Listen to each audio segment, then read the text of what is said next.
Seniai, o galbūt ne taip jau ir seniai, lietuviai turėjo įprotį praleisti savaitgalį gamtoje, už miesto, su šeima. Tačiau vėliau atsirado prekybos centrai. Pirmasis prekybos centras Lietuvoje buvo pastatytas 1998-aisiais. Nuo to laiko atsiranda vis nauji ir nauji. Ir tai tapo neatskiriama kultūros dalimi. Jie sugeria mūsų laiką kaip kempinė ir siūlo mums krūvą savaitgalio pramogų. Beveik pusė lietuvių apsipirkinėja parduotuvėse. 21% kasdien apsilanko prekybos centruose. Kai kuriems apsipirkinėjimas tapo mėgstamiausia pramoga. Daugelis iš mūsų pasirenka parduotuvės, kurios yra 10 minučių atstumu, teoriškai. Praktiškai kelias užima šiek tiek daugiau laiko. Kai stovime spūstyse, gaišdami laiką ir nervus, ieškome vietos užgrūstose stovėjimo aikštelėse, krepšio pirkiniams. Kai pagaliau pasiekėme prekybos centrą, prasideda kelionė po skyrius. Prekių palyginimas, pokalbis su konsultantais, stovėjimas prie kasų, mokėjimas už įsigytas prekes, prekių pakavimas. Vidutiniškai per savaitę parduotuvėse praleidžiame 3 valandas, moterys 4. Kalėdiniu laikotarpiu iki 5, rekordininkai iki 10 valandų. Per mėnesį pirkiniams prekybos centruose sugaištame 12 valandų. Per metus tai sudaro 144 valandas. Tai beveik tiek, kiek vidutiniškai trunka mūsų atostogos. Nesvarbu.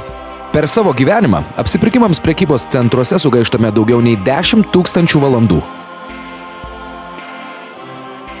Per tą laiką galėtume perskaityti 2176 knygas, peržiūrėti 6667 vaizdo įrašus, pamatyti 5714 futbolo rungtynių ar apvažiuoti aplink pasaulį dviračiu 3,6 karto. Apsipirkimams prekybos centruose lietuviai per metus sugaišta apie 413 594 385 valandas. Per tokį laiką galima būtų pastatyti 11 803 nacionalinius stadionus arba 4 autostradas, kurių ilgis būtų lygus atstumui tarp Žemės ir Mėnulio.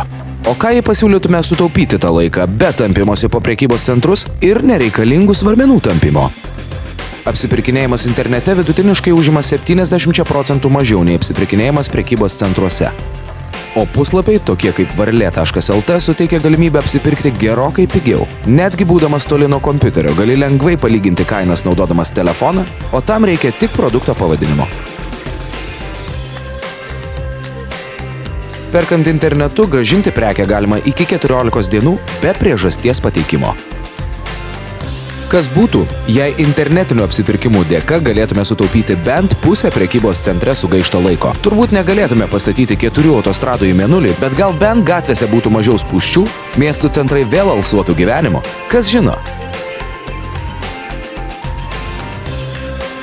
Nešvaistyk laiko ir pinigų apsipirkinėjimams prekybos centruose.